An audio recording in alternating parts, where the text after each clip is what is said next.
Hello and welcome to this lecture. आज के इस लेक्चर में हम बात करने जा रहे हैं फिजिकल डिजाइन स्ट्रक्चर्स के बारे में। राइट, पिछले लेक्चर के अंदर हमने देखा था फिजिकल डिजाइन स्टेप्स। ठीक है, अब यहाँ तक हमने देख लिया था कि एक बार अगर आपके लॉजिकल डिजाइन को आपने फिजिकल के अंदर कन्वर्ट कर दिया, ठीक है, तो फिर आपको कौन कौन सी चीज़ों का ध्यान रखना होगा। आपको याद होगा पिछले लेक्चर के अंदर हमने देखा था एट्रीब्यूट्स को हमें कॉलम के अंदर कन्वर्ट करना है। राइट, देन आफ्टर कंस्ट्रेंट को हमें प्राइमरी की या फिर फॉरेन की मीन्स रिलेशनशिप को हमें प्राइमरी की और फॉरेन कीज के अंदर कन्वर्ट करना था। राइट, देन आफ्टर टेबल बनाने थे, एंटिटीज को कन्वर्ट करना था, वो सब चीज़ हमने देखी थी। तो आज के लेक्चर के अंदर हमें ये ध्यान रखना है कि जब हम फिजिकल डिजाइन क्रिएट करेंगे देन आफ्टर हमें कौन कौन से स्ट्रक्चर्स का ध्यान रखना होगा, कौन कौन से स्ट्रक्चर्स को फॉलो करना होगा। ठीक है, तो फिलहाल आपके स्क्रीन पर कुछ स्ट्रक्चर्स दिखाई दे रहे होंगे, जिसमें से पहला है टेबल स्पेस। देन आफ्टर आपको टेबल्स बनाने होंगे या फिर पार्टीशंस टेबल्स बनाने होंगे, व्यूज बनाने होंगे, इंटीग्रिटी कंस्ट्रेंट्स का भी ध्यान रखना होगा, यानी कि जो हम एसक्यूएल के दौरान लिखते थे ना, नॉट नल या फिर यूनिक जैसे कंस्ट्रेंट्स, वो भी आपको ध्यान रखने होंगे। देन आफ्टर आपको डायमेंशंस का ध्यान रखना होगा। ठीक है, तो एक ही फिजिकल डिजाइन के अंदर ये सभी होंगे ऐसा जरूरी नहीं है। टेबल स्पेस से लेकर डायमेंशंस ये सभी एक ही डेटाबेस के अंदर या फिर एक ही फिजिकल डिजाइन के अंदर होना जरूरी नहीं है। ठीक है, एज पर योर रिक्वायरमेंट आपको इनमें से चूज करना है कि कौन कौन सा फिजिकल स्ट्रक्चर मुझे जरूरी है। ठीक है, यहाँ पर लिखा भी है कि some of this structures require disk space. इनमें से कुछ ऐसे स्ट्रक्चर्स है जो कि आपकी फिजिकल डिस्क को भी एक्वायर करेंगे। ठीक है, for example index, partition index and materialize views. ठीक है, यहाँ पर आप देख सकते हो कि additionally the following structures may be created for performance improvement.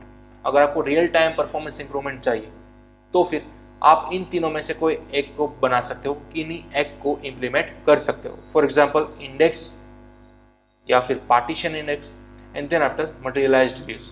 ठीक है, तो ये सभी जो स्ट्रक्चर्स की जो टर्म्स है, ये सभी टर्म्स में भी आपने पढ़ी होगी डेटाबेस के अंदर, RDBMS या फिर DBMS जैसे सब्जेक्ट्स के अंदर। राइट, जहाँ पर हम सिंपली टेबल्स बनाते थे, व्यूज बनाते थे, इंडेक्स भी बना सकते थे। लेकिन ये सभी जो कंसेप्ट है, materialized view, partition index, then after partition tables, ये सभी एडवांस चीज़ें आती थी आपके DBMS के अंदर। ठीक है, तो यही सभी टर्म्स का, यही सभी स्ट्रक्चर्स का हमें ध्यान रखना है किसके अंदर, यहाँ पर फिजिकल डिजाइन स्ट्रक्चर्स के अंदर। ठीक है, तो चलिए अब हम स्टेप बाय स्टेप इन सभी स्ट्रक्चर्स के टर्म्स को रिव्यू करते हैं। राइट, तो जिनमें से सबसे पहला है आपका टेबल स्पेस। तो ये टेबल स्पेस होता क्या है, तो यहाँ पर ध्यान दीजिए। A table space consist of one or more data files which are physical structures with in the operating system you are using. आप जिन भी ऑपरेटिंग सिस्टम पर काम कर रहे हो, ठीक है, उनमें कुछ डेटा फाइल्स होगी, तो उस डेटा फाइल्स को जो कंटेन कर रहा होगा ना, उसी को बोला जाएगा आपका टेबल स्पेस। ठीक है, और data file is associated with only one table space, यानी कि कोई भी आपकी पर्टिकुलर जो डेटा फाइल होगी वो एटमोस्ट एक ही टेबल स्पेस के साथ एसोसिएट की हुई होगी। ठीक है, तो ये आपको ध्यान में रखना है। देन आफ्टर अगर हम डिजाइन पर्सपेक्टिव की दौर से देखने जाए तो फिर table space are a containers for physical design structures. जैसा कि मैंने पहले बोला, one or more data files का क्या है, वन टाइप ऑफ कंटेनर है। तो फिर इसको आपको as a design perspective as a containers allow करना है, एज अ कंटेनर्स देखना है। राइट, फिजिकल डिजाइन स्ट्रक्चर्स के अंदर। अगेन रिपीट करूंगा, ओवरऑल टेबल स्पेस यानी कि क्या, a simple container which associates one or more data files with in it. Okay, एक से ज्यादा डेटा फाइल्स को इसके अंदर आप रख सकते हो एज अ टेबल स्पेस। इसको आप जनरली एज अ प्रैक्टिकल एक फोल्डर के रूप में देखिए। जैसा कि हमारे कंप्यूटर के अंदर एक फोल्डर हम क्रिएट करते हैं, राइट, तो उस फोल्डर के अंदर आप कई सारी फाइल्स रख सकते हो। ठीक है, तो वो पर्टिकुलर फोल्डर को आप यहाँ पर रिलेट कर सकते हो टेबल स्पेस के साथ। टेबल स्पेस यानी कि one type of a folder which contains one or more data file. Clear, तो ये थी आपकी टेबल स्पेस की डेफिनेशन। चलिए इसको भी आप नोट डाउन कर सकते हो। ओके, चलिए नेक्स्ट टर्म की तरफ हम आगे बढ़ेंगे। नेक्स्ट टर्म जो है आपका टेबल और दूसरा है पार्टीशन्ड टेबल। तो टेबल यानी कि क्या, तो हम सभी को मालूम है, हम सब ने कभी ना कभी डेटाबेस के अंदर टेबल्स तो बनाए होंगे। राइट, तो देखिए यहाँ पर tables are the basic unit of data storage. तो हम सभी को मालूम है ना टेबल किस तरह से बनता है, राइट, एसक्यूएल के अंदर। आपने माइट बी MySQL या फिर ओरेकल के अंदर कभी ना कभी तो टेबल बना ही होगा। टेबल यानी कि हम किस तरह से सोचते हैं, रो और कॉलम का मिक्सचर, ठीक है, जिसके अंदर आपके प्रोडक्ट या फिर आपके यूजर्स हो गए, एम्प्लॉयज हो गए, सभी का डेटा आप वहां पर स्टोर करते हो, यहीं पर आप उसको बोलोगे टेबल। ठीक है, यहाँ पर यही लिखा है कि basic unit of data storage, that's all. They are the container for the expected amount of raw data in your data warehouse. तो हमने ऑलरेडी डेटा वेयरहाउस का आर्किटेक्चर भी देख लिया था, राइट। वहाँ पर एज ए एक्सटर्नल सोर्सेस या फिर इंटरनल सोर्सेस हम डेटाबेस को यूज करते थे। ठीक है, वहाँ पर हमारे पास रो डेटा होता था ना, डेटाबेस के अंदर रो डेटा होता है। रो डेटा किसके अंदर या फिर किस फॉर्मेट के अंदर स्टोर किया जाता है, टेबल्स के तौर पर, राइट। तो ये वही हो गया, टेबल्स है डेटाबेस के अंदर और डेटाबेस में से डेटा लिया जाता है डेटा वेयरहाउस के अंदर। क्लियर। अब ये पार्टीशन टेबल क्या है, तो देखिए, using partition tables instead of not partitions, यानी कि नॉन पार्टीशन, यानी कि ये जो सिंपल हम टेबल्स अब तक बनाते थे वो, ठीक है, अब बात की जा रही है पार्टीशन टेबल्स। तो ये addresses the key problems of supporting very large data volumes by allowing you to divide them into smaller and more manageable pieces। यानी कि जब भी आप कोई टेबल बनाते थे ना, तो टेबल के अंदर आपको रेस्ट्रिक्शन मिलता था, आपको लिमिटेशन मिलती थी कि आप कुछ पर्टिकुलर्स अमाउंट से ज़्यादा रो डेटा स्टोर नहीं कर सकते। ठीक है, तो ये सॉल्यूशन आपको देगा पार्टीशन टेबल। यानी कि एक अगर आपके पास बहुत ही very large amount of data वाला टेबल है, तो फिर आप उस टेबल को डिवाइड करते जाइए मोर मैनेजेबल पीसेस के अंदर, स्मॉलर टेबल के अंदर। आपको एक ही बड़ा टेबल लेकर नहीं चलना लाइफ टाइम, आपको उस टेबल को डिवाइड करना होगा। देन आफ्टर उस डिवाइड किए गए टेबल्स को आप एक दूसरे के साथ लिंक कर दो यूजिंग फॉरेंस की, राइट। तो यहाँ पर वही है, देखिए, partitioning large tables improves performance because each partition piece is more manageable. जैसा कि मैंने अभी भी बोला, एक बड़ा सा टेबल अगर आप लेकर घूमोगे लाइफ टाइम, तो फिर डेटा को मैनेज करना वेरी बर्डन हो सकता है। ठीक है, बर्डन आपके ऊपर लॉट्स आ जाएगा, क्योंकि आपके पास इन फ्यूचर ऐसे कई सारे very large amount of data वाले टेबल हो जाएंगे। तो बेहतर यह है कि एक ही टेबल के अंदर सभी डेटा को कंटेन करके आगे चलना, उससे ज़्यादा अच्छा है कि आप उस बड़े वाले टेबल को डिवाइड करते जाइए स्मॉल टेबल्स के अंदर, एंड देन आफ्टर उस सभी स्मॉल टेबल्स को आप क्या कर दो, एक दूसरे के साथ लिंक कर दो। हमारे पास फॉरेन की तो कंसेप्ट है ही, ठीक है, तो फॉरेन की अप्लाई करते जाइए, एक दूसरे के साथ मल्टीपल टेबल्स को कनेक्ट करते जाइए, रिलेट करते जाइए। ठीक है, तो ये आप कंसेप्ट भी यूज कर सकते हो, पार्टीशन टेबल। ठीक है, तो अगेन ये कंपलसरी नहीं है, अगर आपके पास स्मॉल अमाउंट ऑफ डेटा है, आप एक ही टेबल में से उसको हैंडल कर सकते हो, तो फिर बेहतर है आप एक ही नॉर्मल टेबल बनाओ, जो कि अब तक हम एसक्यूएल की क्वेरीज की मदद से बनाते आए थे डेटाबेस के अंदर उसी तरह। क्लियर। तो ये दो टर्म्स हमने समझे, इसका भी आप स्क्रीनशॉट ले लो, इसको नोट डाउन कर लो। ठीक है, टेबल स्पेस के बाद हमने पढ़ा टेबल क्या है और पार्टीशन टेबल क्या है वो। क्लियर।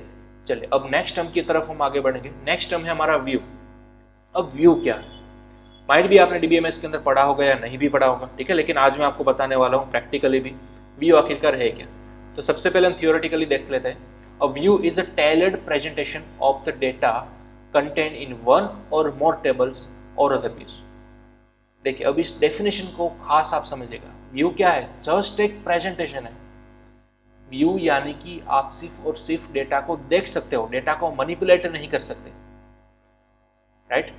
तो ये जो डेटा को आप देख रहे हो ना, वो कहाँ से आ सकता है, वो किसी एक टेबल में से या फिर मल्टीपल टेबल्स में से आ सकता है। तो मल्टीपल टेबल्स में से आपको डेटा निकालना है बार बार, हर बार। सपोज डेली आपको वो डेटा 10 बार देखना होगा। मल्टीपल टेबल्स में से कोई एक कॉमन डेटा आपको each and every day 10 times देखना है। तो वो डेटा को देखने के लिए आपको बड़ी ही कॉम्प्लेक्स क्वेरी लगानी पड़ती है। Each and every time per day 10 times आपको वो कॉम्प्लेक्स क्वेरी लगानी पड़ती है, तब जाकर वो डेटा आपको मिलता है। तो यहाँ पर व्यू आपको क्या अलाउ करेगा, उस पर्टिकुलर कॉम्प्लेक्स क्वेरी को एज अ वेरिएबल आप डेली रिप्रेजेंट कर सकते हो। यानी कि एक ही बार वो कॉम्प्लेक्स क्वेरी आप लिखो, उसको स्टोर कर दो किसी एक वेरिएबल के अंदर, किसी एक वर्ड के अंदर।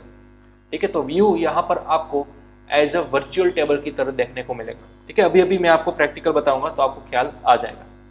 देखिए, a view takes the output of a query and treats it as a table। ठीक ठीक है, मल्टीपल टेबल्स में से वो आउटपुट निकालेगा वाया क्वेरी और उसको एज अ टेबल की तरह ही हमें शो करेगा। सबसे बड़ी बात, views do not require any space in the database. यहां पर क्या किया गया, जब भी हम कोई टेबल्स क्रिएट करेंगे तो हम सभी को मालूम है कि वो डेटाबेस के अंदर स्पेस रोकेगा, राइट, स्पेस एक्वायर कर लेगा। लेकिन जब भी आप व्यूज बनाते हो तो व्यूज तो मैंने अभी भी बोला ना कि एक वर्चुअल टेबल है, वो कोई ओरिजिनल टेबल नहीं है। व्यूज यानी कि सिर्फ और सिर्फ डेटा को आप देख सकते हो, वो कहीं पर भी स्टोर नहीं किया गया, वो तो अपने ओरिजिनल टेबल में ही स्टोर है, वहां से आप जस्ट डेटा को देख रहे हो। ठीक है, तो व्यूज को बनाने के लिए, व्यूज को स्टोर करने के लिए कोई भी स्पेस आपकी रिक्वायर्ड नहीं होती। ठीक है, तो देखिए अब मैं आपको इसका एग्जांपल देने जा रहा हूँ। यहाँ पर हमारे पास सपोज 3 तरह के टेबल है, टेबल 1, टेबल 2 और टेबल 3। मुझे ईच एंड एवरी टाइम यानी कि पर डे सपोज मुझे 10 बार इन तीनों टेबल में से कुछ स्पेसिफाइड डेटा देखना होता है। तो क्या मैं 10 टाइम्स कोई एक कॉम्प्लेक्स बड़ी वाली क्वेरी लगाऊंगा क्या? नहीं, वो मेरा टाइम कंजप्शन बहुत ही बढ़ जाएगा। इसकी मदद से मैं क्या कर सकता हूँ, इसके बदले में एक व्यू बना सकता हूँ। ठीक है, व्यू ऑफ सिलेक्टेड रोज और columns of this tables. Multiple tables का कोई एक व्यू बना लो आप। फिर आफ्टर जब भी आपको इन तीनों का रिलेशन डेटा देखना होगा तब आप इन तीनों में से अगेन वो कॉम्प्लेक्स क्वेरी नहीं लगाओगे, बल्कि इस बने हुए व्यू को ही कॉल करो डायरेक्ट क्वेरी की मदद से। ठीक है, तो ये आपको बड़ा ही टाइम प्रोडक्टिव काम देखने को मिलेगा, इंप्रूव्ड परफॉर्मेंस देखने को मिलेगा यूजिंग व्यू। ठीक है, तो व्यू बहुत ही काम की चीज है। तो इस फिगर को आप नोट डाउन कर लो। इस फिगर को देख के ही आपको व्यू का बाय डिफॉल्ट ओवरऑल नॉलेज मिल जाएगा कि व्यू आखिरकार है क्या। ठीक है, चलिए अब मैं आपको प्रैक्टिकल एग्जांपल दिखाऊंगा। तो यहाँ पर सबसे पहले देखिए व्यू को क्या दिखाया गया। व्यू को एज अ वर्चुअल टेबल दिखाया गया जो कि एग्जैक्टली रियल टेबल की तरह ही काम करेगा। ठीक है, यहाँ पर हमारे पास देखिए इस फिगर को नोट डाउन कीजिए। ठीक है, यहाँ पर टेबल्स के अंदर आपके पास 2 टेबल्स है, डिपार्टमेंट्स और वर्कर्स। अब सिनेरियो यहाँ पर है कि मुझे हर बार डिपार्टमेंट और वर्कर्स दोनों का डेटा एक ही साथ चाहिए, तो बार बार मैं कोई क्वेरी लगाऊंगा, एसक्यूएल की क्वेरी लगाऊंगा। फॉर एग्जांपल यहाँ पर आप नीचे देख सकते हो, यहाँ पर सिर्फ इस 2 लाइन पर आप फोकस कीजिए। Select workers dot all department name from workers table और डिपार्टमेंट्स टेबल। ठीक है, दोनों में से आपको डेटा चाहिए, इसलिए आपने इस तरह की क्वेरी लिखी। लेकिन आपको कोई कंडीशन लगानी है, तो यहाँ पर हमने यूज किया वेरी क्लोज का, कि भाई वर्कर्स के टेबल के अंदर जो डिपार्टमेंट नंबर नाम की कॉलम है उसका डेटा सेम होना चाहिए, जो डिपार्टमेंट्स टेबल के अंदर डिपार्टमेंट नंबर का डेटा है उसके बराबर होना चाहिए। यानी कि ओवरऑल ये क्वेरी कहना क्या चाह रही है कि दोनों टेबल में से, डिपार्टमेंट्स और वर्कर्स दोनों टेबल्स में से जो भी डिपार्टमेंट नंबर आपको मैचिंग मिल रहा हो उन सभी का डेटा मुझे चाहिए। ठीक है, तो आपको ये इस तरह की 2 लाइन वाली क्वेरी बनानी पड़ी। तो सपोज मैंने अभी भी बोला कि पर डे अगर आपको 10 टाइम्स ऐसा डेटा देखने की जरूरत पड़ी तो आपको ये क्वेरी पर डे कितनी बार एग्जीक्यूट करनी होगी? 10 टाइम्स। ठीक है, तो इससे ज्यादा बेहतर है कि आप एक व्यू बना लो। तो व्यू किस तरह से बनाया जाता है, देखिए यहाँ पर एक कंप्लीट क्वेरी आपको देखने को मिल रही है। आपको लगाना है क्रिएट व्यू कमांड, ध्यान दीजिएगा, क्रिएट व्यू, देन आफ्टर आपको व्यू का नाम लिखना है। ये नाम आपके ऊपर है। ठीक है, आप ये नाम किसी भी तरह लिख सकते हो, लेकिन बाय डिफॉल्ट एसक्यूएल का कन्वेंशन क्या है, देखिए जिस भी टेबल्स को आप मिक्स आउट करके एक व्यू बनाना चाहते हो ना, उस टेबल का आप नाम लिखो। फॉर एग्जांपल यहाँ पर मैंने लिखा फर्स्ट टेबल का नाम, देन आफ्टर आपको लगाना है अंडरस्कोर, सेकंड टेबल का नाम, देन आफ्टर अंडरस्कोर व्यू। ठीक है, तो इस तरह से लिखोगे तो कोई भी एसक्यूएल डेवलपर बड़ी आसानी से आपके व्यू को अंडरस्टैंड कर सकेगा। लेकिन अगेन ये कंपलसरी नहीं है कि आप इसी तरह लिखो, आप यहाँ पर XYZ भी लिख सकते हो, ABC, PQR, वॉटेवर, अपना नाम भी लिख सकते हो। लेकिन व्यू के नेम को देखने के बाद तुरंत ही कोई पर्सन को ख्याल आ जाना चाहिए कि ये व्यू किस टेबल में से बना हुआ है। तो देखिए इस तरह का नाम अगर आप लिखोगे तो हमें इजीली अंडरस्टैंड हो गया ना कि ये डिपार्टमेंट और वर्कर दोनों टेबल को मिलाकर बना हुआ व्यू है। क्लियर? तो इस तरह से आपको नेमिंग कन्वेंशन का भी ध्यान रखना होगा।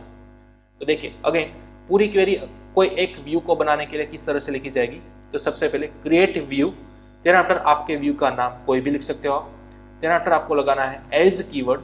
ठीक है, देन आफ्टर राउंड ब्रेसेस के अंदर आपको वो कॉम्प्लेक्स क्वेरी लिखनी होगी। ठीक है, ये कॉम्प्लेक्स क्वेरी कौन सी होगी? आप जो भी चाहते हो, यानी कि मल्टीपल टेबल में से एक दूसरे के साथ लिंक किया गया हुआ डेटा, साथ ही साथ कोई कंडीशन अप्लाई किया गया डेटा, आप जो भी निकालना चाहते हो, ठीक है, उनकी एक क्वेरी बना दो और वो क्वेरी इस राउंड ब्रेसेस के अंदर लिख दो। That's all. एक ही बार आपको एक व्यू बनाना होगा। देन आफ्टर अगेन आपको ये क्वेरी से मिला हुआ डेटा देखना है, ठीक है। कल को अगर आप यही डेटा अगेन देखना चाहते हो तो ये वाली क्वेरी अब आप भूल जाओ। ये वाली क्वेरी तो आपने स्टोर कर दी किसके अंदर, इस व्यू के अंदर, ठीक है, डिपार्टमेंट वर्कर व्यू। तो फिर नेक्स्ट टाइम आपको क्या करना होगा, आपको क्वेरी लगानी होगी select star from department worker view. That's all. Again select star from department worker view. तो आपकी ये जो क्वेरी है ना वो इंटरनली चलेगी। अब आपको ये क्वेरी को ध्यान में लेने की जरूरत नहीं है, ठीक है। अगर आप कोई भी एक प्रोग्रामिंग लैंग्वेज से फेमिलियर होगे तो फिर आपको ख्याल होगा वेरिएबल का कंसेप्ट, राइट। वेरिएबल के अंदर हम क्या करते थे, कोई एक वैल्यू स्टोर कर देते थे ना। For example integer a is equal to 5, ठीक है। तो 5 कहां पर स्टोर हो गया, इंटीजर के अंदर या फिर a नाम के वेरिएबल के अंदर। तो इन होल प्रोग्राम आपको जहां पर भी 5 की जरूरत होगी आप वहां पर क्या कॉल कर देते, a को, राइट। तो यहां पर भी यही कंसेप्ट है। इन फ्यूचर आपको जब भी इस क्वेरी की जरूरत पड़ेगी तो आपको क्या कॉल करोगे, department worker view. That's all. तो ये पूरी क्वेरी इनडायरेक्टली मैंने स्टोर कर दी इस एक वेरिएबल के अंदर, ठीक है। आप इस तरह से प्रोग्रामेटिकली सोच सकते हैं। क्लियर। तो चलिए अब मैं आपको इसका प्रैक्टिकल एग्जांपल दिखा रहा हूँ। मेरी सिस्टम के अंदर फिलहाल MySQL इंस्टॉल है, तो वाया XAMPP मैं आपको एक एग्जाम्पल दिखाना चाहता हूँ। देखिए मेरे पास एक टेबल है, एक डेटा वेयरहाउस करके एक डेटाबेस है, ठीक है। तो डेटाबेस के अंदर मेरे पास फिलहाल 2 टेबल्स हैं। यहाँ पर आप टेबल सेक्शन के अंदर देख सकते हो, ठीक है। एक है डिपार्टमेंट्स और एक है वर्कर्स। तो देखिए सबसे पहले मैं आपको डिपार्टमेंट का स्ट्रक्चर बता दूं। डिपार्टमेंट्स के अंदर मेरे पास 2 कॉलम है, डिपार्टमेंट नंबर और डिपार्टमेंट नेम, ठीक है। मैंने टोटल 3 डिपार्टमेंट बनाकर रखे हैं, पैकिंग, अकाउंट और HR यानी कि human resources. Then after workers वाला टेबल्स। तो वर्कर्स के अंदर मेरे पास कई सारी कॉलम्स हैं, employ number, department number, first name, last name, job title और एज, ठीक है। तो यहाँ पर मेरे पास कई सारे वर्कर्स अवेलेबल है। किसी अलग अलग वर्कर का अलग अलग जॉब टाइटल भी होगा, लेकिन उसका डिपार्टमेंट भी क्या होगा, अलग अलग ही होगा। फॉर एग्जाम्पल फर्स्ट 3 वर्कर्स जो है किरण, आशीष और कृष्णा, ठीक है, इन तीनों का डिपार्टमेंट नंबर क्या है, 1, 1 और 1, ठीक है। तो यहाँ पर आप डिपार्टमेंट देख लो, 1 नंबर पे डिपार्टमेंट पर क्या आता है, डिपार्टमेंट नेम, पैकिंग आता है। यानी कि ये फर्स्ट तीनों वर्कर किस डिपार्टमेंट के हैं, पैकिंग डिपार्टमेंट के, राइट। देन आफ्टर संदीप से लेकर सायरा, इसका डिपार्टमेंट नंबर है 2, सॉरी संदीप से लेकर हरि, ठीक है, इसका डिपार्टमेंट नंबर है 2। तो यहाँ पर डिपार्टमेंट देखिए 2 पर कौन सा है, अकाउंट डिपार्टमेंट है। यानी कि ये दोनों पर्सन, ये दोनों वर्कर किस डिपार्टमेंट से अलोंग करते हैं, बिलोंग करते हैं, वो बिलोंग करते हैं आपके अकाउंट डिपार्टमेंट्स में। और उसी तरह सायरा और सरला, इनका डिपार्टमेंट नंबर है 3, तो डिपार्टमेंट नंबर 3 पर है HR, ठीक है। तो क्लियर। तो ये दोनों है वो डिपार्टमेंट नंबर 3 यानी कि HR डिपार्टमेंट से बिलोंग करते हैं। तो इस तरह से तो हमें डेटा बना लिया, ठीक है, टेबल्स के अंदर स्टोर कर दिया कि भाई डिपार्टमेंट्स हो गए हमारे पास, उससे रिलेटेड वर्कर्स हो गए। तो फिर अब इन दोनों को मिलाकर, डिपार्टमेंट्स और वर्कर्स को मिलाकर मुझे कोई पर्टिकुलर डेटा फैच करना है, तो मुझे क्या बनाना होगा, व्यू बनाना होगा। तो मैंने ऑलरेडी व्यू बनाकर रखा हुआ है, ठीक है, डिपार्टमेंट वर्कर व्यू। जो भी आप यहाँ पर देख रहे हो ना, डिपार्टमेंट वर्कर व्यू, बस इसी तरह से सेम क्वेरी आपको लगानी है। टेबल बन जाने के बाद आपको कहाँ पर जाना है, देखिए अपने डेटाबेस को सिलेक्ट कीजिए, यहाँ पर ऊपर जाइए SQL सेक्शन के अंदर और आप यहाँ पर क्वेरी लिखिए। कौन सी क्वेरी, ये वाली क्वेरी, ठीक है, क्रिएट व्यू वाली क्वेरी। क्लियर। यहाँ पर जैसे आप यहाँ पर क्वेरी लिख देते हो, यहाँ पर गो का बटन प्रेस करोगे तो फिर ऑटोमेटिक आपका ये नया व्यू बन जाएगा जिसका नाम होगा डिपार्टमेंट वर्कर व्यू, ठीक है। देन आफ्टर आपको सिर्फ ये डिपार्टमेंट वर्कर व्यू पर क्लिक करना है तो फिर डायरेक्टली आपको रिजल्ट मिल जाएगा। देखिए, ठीक है, आपको डायरेक्टली रिजल्ट मिल गया। ये जो आपका डिपार्टमेंट्स था, ये आपका वर्कर्स नाम का टेबल था, उन दोनों का रिलेट किया हुआ डेटा आपको डायरेक्टली यहाँ पर मिल जाएगा, ठीक है। अगर आपको यहाँ पर क्लिक नहीं करना है तो फिर एक दूसरा तरीका आता है via query.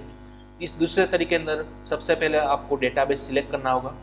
Then after SQL के अंदर जाइए आप, ठीक है। SQL के अंदर जाकर आपको यहाँ पर क्वेरी लिखनी होगी सिलेक्ट ऑल फ्रॉम। अब आपको लिखना होगा आपके व्यू का नाम, ना कि आपके टेबल का नाम, ठीक है, क्योंकि आपके टेबल में से आपने ऑपरेशन परफॉर्म किया, जो भी आपको डेटा चाहिए था वो आपने ऑलरेडी स्टोर करके रखा है व्यू के अंदर। तो फिर अब आपको व्यू का नाम ही लिखना है। तो व्यू का नाम क्या है, department worker view. That's all, बस इतना आपको लिखना है। और अब आपको यहाँ पर क्लिक करना है गो, तो देखिए डायरेक्टली आपको वो आउटपुट मिल गया। ठीक है, तो ये सेम आउटपुट है जो कि आप यहाँ पर डायरेक्ट क्लिक करके भी देख सकते थे। क्लियर? तो चलिए अब ये सेम आपको परफॉर्म करना है। ठीक है, आपके पीसी के अंदर जैम्प इंस्टॉल नहीं है तो उसको इंस्टॉल कीजिए। देन आफ्टर इस यूआरएल पर जाइए, local host php my admin। ठीक है, तो फिर आपको इस तरह की स्क्रीन दिखेगी। यहाँ पर आप न्यू पर क्लिक करके डायरेक्टली एक नया डेटाबेस बना सकते हो। आप मेरी तरह सेम बना सकते हो। DW नाम का एक डेटाबेस बनाया, उसके अंदर 2 टेबल बना लो, एक डिपार्टमेंट्स और एक वर्कर्स। ठीक है, यहाँ पर आप इसका स्क्रीनशॉट ले लो। डिपार्टमेंट्स के अंदर आपको कुछ इस तरह का स्ट्रक्चर बनाना है। ठीक है, पैकिंग, अकाउंट और HR। ये बन जाने के बाद आप वर्कर्स नाम का टेबल बनाएं। इस तरह का आप डमी डेटा फिलअप कर दीजिए। ठीक है, डेटा भी आप अपने हिसाब से फिलअप कर सकते हो। देन आफ्टर आपको SQL सेक्शन के अंदर जाकर ये वाली क्वेरी लिखनी है, क्रिएट व्यू वाली। ठीक है, ये वाली क्वेरी आप जैसे लिखोगे आपको डायरेक्टली यहाँ पर व्यूज देखने को मिल जाएगा, डिपार्टमेंट वर्कर व्यू। यहाँ क्लिक कीजिए तो डायरेक्टली आपका रिलेट किया हुआ 2 टेबल में से डेटा आपको मिल जाएगा। क्लियर? तो इस तरह से आपको व्यू बनाना था और व्यू का यूज करना था। तो ऐसे आप अनलिमिटेड व्यूज बना सकते हो अपना बर्डन को इजी करने के लिए। ठीक है, अब डेली आकर आपको इन दोनों का रिलेटेड डेटा डायरेक्टली यहाँ पर क्लिक करने से मिल जाएगा आपके व्यू में से। क्लियर? तो ये आप बहुत ही बड़ा एडवांटेज उठा सकते हो व्यूज बनाकर। क्लियर? तो चलिए इसका भी आप स्क्रीनशॉट ले लो, ये वाली क्वेरी का, जो कि आपको 2 टेबल्स बन जाने के बाद लगानी है। ठीक है, create view department worker view वाली। क्लियर? तो ये था आपका व्यू का प्रैक्टिकल एग्जांपल। चलिए अब नेक्स्ट हम नया टर्म समझेंगे। देखिए ये सबसे पहले तो एक व्यू की एक स्लाइड है, एक इंफॉर्मेशन है कि आप किस तरह से बना सकते हो। राइट? तो ये सब हमने देख लिया। चलिए नेक्स्ट है आपका नया टर्म इंटीग्रिटी कंस्ट्रेंट्स। अब इंटीग्रिटी कंस्ट्रेंट्स यानी कि क्या? तो पिछले लेक्चर के अंदर भी मैंने बताया था इंटीग्रिटी कंस्ट्रेंट यानी कि ये सब कीवर्ड जो आप यूज करते हैं ना SQL के अंदर, not null, then after unique, primary key, foreign key. ठीक है, तो इन सभी को क्या बोला जाएगा? इंटीग्रिटी कंस्ट्रेंट्स, जो कि आपके डेटा के बिहेवियर को हैंडल करेगी। ध्यान रखिएगा, डेटा के बिहेवियर को जो भी हैंडल करेगा उसी को बोला जाएगा इंटीग्रिटी कंस्ट्रेंट्स। ठीक है, यहाँ पर भी आप देख सकते हो integrity constraints are used to enforce business rules associated with your database and to prevent having invalid information in the tables. तो बहुत ही सही लिखा है कि अगर आप डेटाबेस के अंदर जब भी आप क्वेरी क्रिएट करते हो या फिर कोई टेबल क्रिएट करते हो, ठीक है, तो फिर आपके पास ईच एंड एवरी कॉलम को डिफाइन करने का रूल होता है। ठीक है, फॉर एग्जांपल कोई एक कॉलम मैंने बनाई, फॉर एग्जांपल एम्प्लॉय नेम, तो एम्प्लॉय नेम बनाते वक्त अगर मैंने वहां पर कीवर्ड यूज किया होता नॉट नल, तो फिर क्या होता? जब भी आप कोई नया डेटा इंसर्ट कराते ना अपने टेबल के अंदर, तो फिर आपको कंपलसरी उस एम्प्लॉय का नेम लिखना ही होता। आप वहां पर तब एम्प्लॉय नेम ब्लैंक नहीं छोड़ सकते। ठीक है, तो ये आपका यूज था नॉट नल का। उसी तरह से यूनिक, तो यूनिक कीवर्ड आप कब यूज करोगे? जब भी आपको आपके टेबल के अंदर यूनिकली डेटा चाहिए। यानी कि अगर मेरे पास एक 5 नंबर की आईडी है जिसके अंदर एक ऑलरेडी रिकॉर्ड पड़ा हुआ है, तो फिर अगर मैं न्यू रिकॉर्ड बनाऊंगा तो फिर उसकी आईडी 5 कभी भी नहीं आ सकती। ठीक है, सभी रिकॉर्ड्स आपके यूनिकली डिस्टिंग्विश हो जाएंगे ऑटोमेटिक। तो ये सभी टर्म्स आपने ऑलरेडी DBMS के अंदर पढ़ के रखे हैं, not null, unique, primary key, foreign की, एटसेट्रा। ठीक है, ऐसे कई सारे इंटीग्रिटी कंस्ट्रेंट्स आते हैं। ठीक है, तो सिंपल डेटा वेयरहाउस के अंदर ये सभी कंस्ट्रेंट्स यूज हो जाता है क्वेरी रीराइट के अंदर। क्लियर? चलिए इसका भी आप स्क्रीनशॉट ले लो। ये था हमारा सिंपल इंटीग्रिटी कंस्ट्रेंट्स का सिनारियो। ओके, चलिए नेक्स्ट है हमारे पास इंडेक्स और पार्टीशन इंडेक्स का कंसेप्ट। देखिए अब इंडेक्स क्या है? तो कि इंडेक्स हमारे पास एक ऑप्शनल स्ट्रक्चर है जो कि एसोसिएट किया जाता है टेबल्स के साथ। ठीक है, जैसा कि हमने अभी भी व्यू को देखा ना, तो बस व्यू की तरह ही इंडेक्स होता है। ठीक है, आपने DBMS के अंदर ऑलरेडी पढ़कर रखा ही होगा, वहां पर जाकर आप एक बार रिफर कर लो इंडेक्स को किस तरह से बनाना है। ठीक है, index are just like tables in that you can partition them. ध्यान रखिएगा, इंडेक्स जो है वो टेबल्स की तरह ही होता है, वहां पर आप उसको पार्टीशन कर सकते हो, but the partitioning strategy is not dependent upon the table structure. Table का जो स्ट्रक्चर था ना, ठीक है, तो उसके अंदर आप जब भी पार्टीशन करते हो इंडेक्स बनाकर, तो टेबल के स्ट्रक्चर पर कोई भी तरह का डिपेंडेंसी नहीं रहता। ठीक है, टोटली आप जैसे चाहो वैसे पार्टीशन कर सकते हो without making any another table. तो partitioning index makes it easier to manage the data warehouse during refresh and improves query performance. जब भी आप पार्टीशन इंडेक्स बनाओगे, ठीक है, तो फिर डेटा वेयरहाउस को मैनेज करना बहुत ही ईजी हो जाएगा, क्योंकि जब भी आप डेटा को रिफ्रेश करोगे या फिर कोई मैनिपुलेशन करोगे, ठीक है, तो इंडेक्स के जरिए आप बेहतर तरीके से उसको परफॉर्म कर सकते हो। तो फिर आपका जो क्वेरी परफॉर्मेंस का सिनारियो था वो भी बहुत ही ज़्यादा इंप्रूव हो जाएगा, ठीक है। तो यहाँ पर आप इंडेक्स और पार्टीशन इंडेक्स को क्लियर आउट कर सकते हो, इस तरह से आप उसको यूसेज में ले सकते हो। क्लियर? तो चलिए अब आप इसको भी नोट डाउन कर लो, इसका भी स्क्रीनशॉट ले लो आप, इंडेक्स और पार्टीशन इंडेक्स का, ठीक है। तो चलिए अब हम नेक्स्ट आगे बढ़ेंगे हमारे मटेरियलाइज्ड व्यूज टर्म की तरफ। अब ये मटेरियलाइज्ड व्यूज क्या है, तो आगे भी मैंने बताया था स्टार्टिंग के लेक्चर के अंदर कि मटेरियलाइज्ड व्यू है वो व्यू का एक एडवांस वर्जन है, ठीक है। व्यू आप जब भी बनाते हो, जैसा कि मैंने अभी भी आपको प्रैक्टिकली बताया, ठीक है, व्यू आप यानी कि क्या, तो क्या एक वर्चुअल टेबल है, तो उसी तरह से मटेरियलाइज्ड व्यू भी एक वर्चुअल टेबल है। लेकिन इन दोनों के अंदर डिफरेंस क्या है, देखिए, materialized views are query results that have been stored in advance, so long running calculations are not necessary when you actually execute your SQL statements। अब यहाँ पर समझिए बात, जब भी आप मटेरियल व्यूज बनाते हो या फिर कोई भी आप कॉम्प्लेक्स टेबल्स की क्वेरी क्रिएट करते हो, तो मेक श्योर कि आपका टेबल्स ऑप्टिमाइज्ड होना चाहिए। अगर आपके पास बड़ा वाले टेबल्स है, राइट, मल्टीपल्स टेबल्स है जिसके अंदर मिलियंस ऑफ डेटा है, और तब आप उन दोनों टेबल्स का डेटा एक साथ रिट्राइव करना चाहते हो, ठीक है, तो फिर आपको क्या होगा, जब भी इस तरह की क्वेरी आप परफॉर्म करोगे, ठीक है, दोनों टेबल्स या फिर मल्टीपल टेबल्स में से डेटा रिट्राइव करना चाहते हो, तो फिर टाइम कंजप्शन बहुत ही ज़्यादा लगेगा, ठीक है, उसका रिजल्ट आने में टाइम कंजप्शन बहुत ही ज़्यादा लगेगा।